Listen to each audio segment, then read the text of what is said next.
ইল্লাল্লাহ।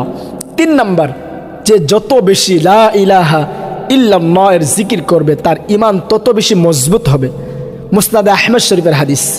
عن أبي هريرة رضي الله عنه قال হযরত আবু হুরায়রা রাদিয়াল্লাহু আনহু থেকে বর্ণিত, তিনি বলেন قال رسول الله صلى الله عليه وسلم, আল্লাহর রাসূল বলেছেন, জাদ্দিদু ঈমানাকুম, তোমরা তোমাদের ঈমানকে নবায়ন করো, নতুন করো।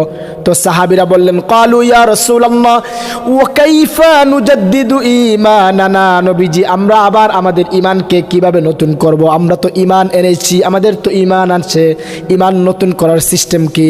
রাসূলুল্লাহ সাল্লাল্লাহু আলাইহি ওয়াসাল্লাম বলেছেন, আকসিরু মিন কাউলি লা ইলাহা ইল্লাল্লাহ, তোমরা বেশি বেশি করে লা ইলাহা ইল্লাল্লাহ এর জিকির করবে।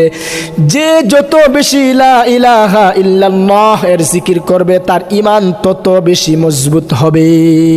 তো 3 নম্বর হলো ঈমান বৃদ্ধির মজবুত করার আমল হলো বেশি বেশি করে লা ইলাহা ইল্লাল্লাহ জিকির করা। 4 নম্বর, মৃত্যু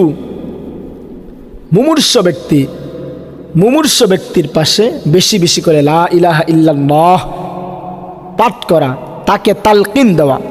মুসলিম শরীফের হাদিসে আসছে, عن أبي هريرة رضي الله عنه قال, হযরত আবু হুরায়রা রাদিয়াল্লাহু আনহু থেকে বর্ণিত, তিনি বলেন,